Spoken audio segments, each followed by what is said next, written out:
थोड्याशा वेगळ्या पद्धतीने बनवलेली अगदी झटपट होणारी आणि अतिशय चविष्ट अशी ही हरभऱ्याच्या कोवळ्या पानांची भाजी बनून तयार झाली आहे। नमस्कार, मी सुवर्णाज रेसिपी मराठीमध्ये तुम्हा सर्वांचं खूप मनापासून स्वागत आहे। तर आज आपण मस्त चवीची ही थोडीशी वेगळी हरभऱ्याची भाजी बघणार आहोत। यासाठी मी हरभऱ्याची भाजी घेतलेली आहे। तर ही भाजी शक्यतो आपल्याला कोवळी बघूनच घ्यायची। कोवळी भाजी छान चवीला लागते। तर आता ही भाजी निवडायची कशी हे मी तुम्हाला दाखवते। बऱ्याचदा या भाजीमध्ये अळी असते, तर ती काढण्यासाठी अशा पद्धतीने आपल्याला ही भाजी छान झाडून घ्यायची आहे। म्हणजे जर अळी असेल तर ती खाली पडते आणि वरची भाजी अलगद आपल्याला उचलायची आहे। जर अळी असेल तर खाली ती राहते आणि आपण बघून काढू शकतो। भाजीमध्ये जर अळी असेल तर काढण्याचा हा पहिला प्रकार झाला। अजून एक प्रकारे मी तुम्हाला दाखवते। तर अशा पद्धतीने आपण एका हातामध्ये भाजी पकडून दुसऱ्या हाताने ही झाडायची आहे। अशा प्रकारे सुद्धा जर अळी असेल भाजीमध्ये तर ती खाली पडते आणि अलगद भाजी हलक्या हाताने आपल्याला बाजूला काढायची आहे। अळी असेल तर ती खाली पडते। अजून एक प्रकार मी तुम्हाला दाखवते।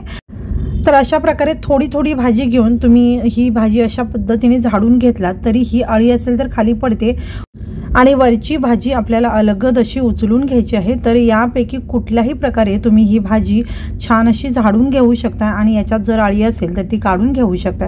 तर आता भाजी झाडून झाल्यानंतर निवडायची कशी अगदी सोप्या पद्धतीने मी तुम्हाला दाखवते। तर इथे भाजी निवडण्यासाठी आपल्याला एखादी मोठी ताट, परात किंवा अशा पद्धतीने एखाद्या पाटावरती तुम्ही घेऊ शकता आणि आपण जसं धान्य निवडतो त्या पद्धतीने आपल्याला ही भाजी निवडायची आहे। म्हणजे आपण थोडी थोडी भाजी पुढे सरकवतो, त्यामध्ये असलेली एखादी जर अळी असेल तीही दिसते आणि काड्या पटपट दिसतात, त्या उचलून आपण पटकन या भाजीमधल्या काढू शकतो। तर भाजी अशा पद्धतीने पटकन निवडली जाते आणि ज्या भाजीला देठ नाही आहे किंवा काडी नाही आहे ती भाजी आपण पटपट पुढे सरकवू शकतो। यामुळे अगदी भाजी पटकन आपली निवडली जाते। तर ही भाजी तुम्ही जर एखाद्या टोपलीमध्ये घेऊन निवडला तर निवडलेली भाजी आपण बऱ्याचदा त्यामध्येच टाकतो आणि नंतर मग काडीचा भाग शोधून काढतो। तर अशा वेळेला काडीचा भाग किंवा काडीची जी भाजी आहे ती शोधायला वेळ लागतो। पण या पद्धतीने तुम्ही जर भाजी निवडला तर अगदी पटपट निवडून होते। तर अशाच पद्धतीने राहिलेली सगळी भाजी मी निवडून घेते। फक्त 2 मिनिटांमध्ये यापेक्षा जास्त भाजी तुम्ही निवडू शकता। आणि हा काड्यांचा भाग मी बाजूला काढलेला आहे। तर भाजीला अगदी हलक्याशा काड्या होत्या त्या मी काढलेल्या आहेत। बऱ्याचशा भाजीला खूप जास्त काड्यांचा भाग असतो, तर अशा पद्धतीने आपण पटकन निवडू शकतो। तर आता ही भाजी मी स्वच्छ 2 पाण्याने धुवून घेतलेली आहे आणि आता आपल्याला ही भाजी बारीक अशी कट करून घ्यायची आहे। तर भाजी पटकन शिजली जावी यासाठी एक तर भाजी मस्त कोवळी असावी। जून भाजी शिजायला वेळ लागतो आणि एक महत्त्वाची गोष्ट म्हणजे भाजी जून असेल तर चवीला सुद्धा तितकी छान लागत नाही। त्यामुळे भाजी कोवळी घ्या, चवीला छान लागते, पटकन शिजते सुद्धा। तर आता अजून एक दुसरी गोष्ट म्हणजे भाजी पटकन शिजावी यासाठी भाजी खूप छान बारीक अशी कापून घ्या, म्हणजे ती पटकन शिजली जाते। तर अगदी बारीक अशी भाजी मी कट करून घेते आणि याच पद्धतीने राहिलेली सगळी भाजी मी कट करून घेणार आहे। तर अगदी छान बारीक अशी भाजी झालेली आहे।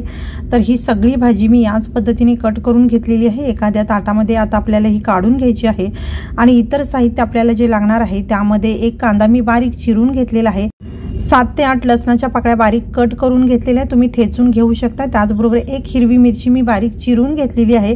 तुम्ही ठेचून घेतला तरी चालेल आणि मिरची तुमच्या आवडीप्रमाणे तुम्ही कमी जास्त करू शकता। याचबरोबर इथे मी अर्धी वाटी तूर डाळ घेतलेली आहे आणि ही डाळ मी 10 ते 15 मिनिटांपूर्वी पाण्यामध्ये भिजत ठेवलेली आहे। तर इथे आपल्याला तूर डाळच वापरायची, भाजीला छान चव येते, यामुळे तुम्ही दुसरी डाळ वापरू शकताय, पण मी सांगेन की तूर डाळच वापरा, याच्यामुळे भाजी मस्त चवीची होते। तर ही डाळ आपल्याला भिजवून किंवा हलकीशी शिजवून घेणं खूप गरजेचं आहे। तर इथे तुम्ही साधारण 10 ते 15 मिनिटांपूर्वी पाण्यामध्ये भिजत ठेवा।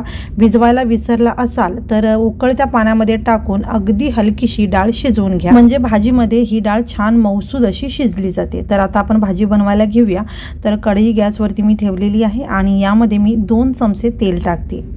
तेल चांगलं गरम झालं की यामध्ये अर्धा चमचा जिरे टाकून छान फुलू द्यायचे। त्यानंतर आपल्याला यामध्ये लसूण आणि हिरवी मिरची टाकून थोडंसं परतून घ्यायचं आहे।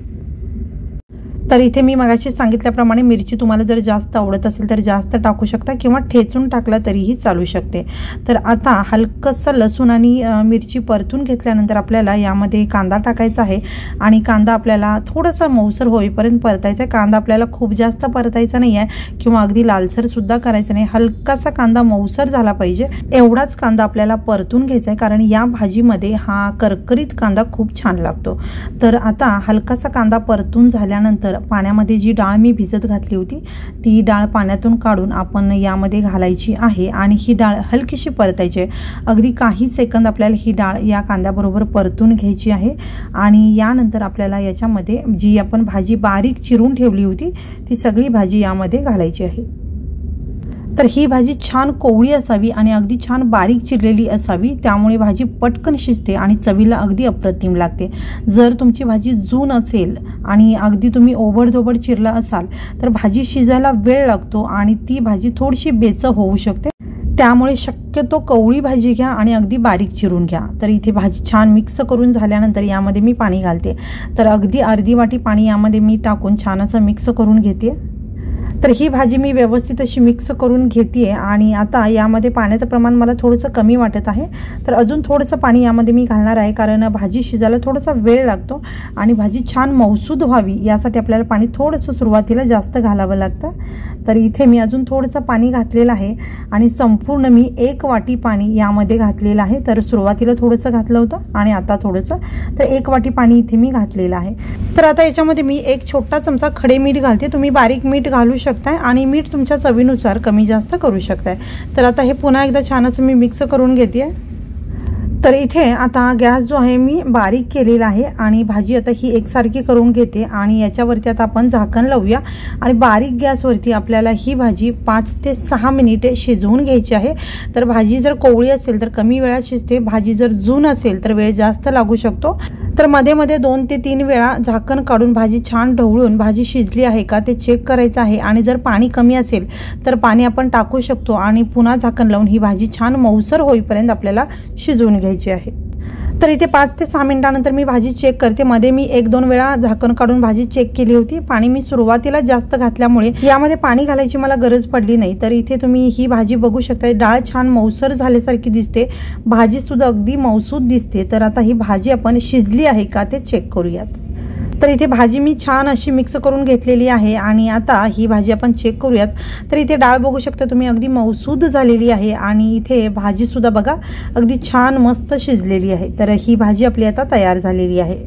तर या भाजीमध्ये मी पाण्याचं जे प्रमाण घातलं होतं अगदी परफेक्ट झालेलं आहे। तर भाजी अगदी कोरडी झालेली नाही आहे किंवा खूप पाणी राहिलेलं नाही आहे, छान मऊसूद आणि ओलसर अशी ही भाजी तयार झालेली आहे। तर अगदी 5 ते 6 मिनिटांमध्ये आपली ही भाजी बनून तयार झालेली आहे। तर इथे डाळ शिजवून किंवा भिजवून वापरा, भाजी कोवळी घ्या आणि अगदी बारीक चिरा, म्हणजे भाजी अगदी मऊसूद शिजते, पटकन शिजते आणि चवीला फारच सुंदर लागते। तर आता मी गॅस बंद केलेला आहे आणि ही भाजी आता आपण सर्व करूयात। तर इथे तुम्ही बघू शकता अगदी मऊसूद अशी शिजलेली आणि अगदी छान हिरवा रंग असलेली, थोडीशी वेगळ्या पद्धतीने बनवलेली आणि अतिशय चविष्ट अशी ही हरभऱ्याची भाजी बनून तयार झालेली आहे। तर ही भाजी बघू शकता तुम्ही, दिसायला अतिशय सुंदर दिसत आहे, पण या पद्धतीने एकदा जरूर बनवा, तुम्हाला ही भाजी नक्की आवडेल। अतिशय चविष्ट अशी ही भाजी बनून तयार होते। तर नेहमीच्या भाजीपेक्षा थोडीशी वेगळ्या पद्धतीने बनवलेली आणि अतिशय चविष्ट अशी ही भाजी जरूर करून पहा।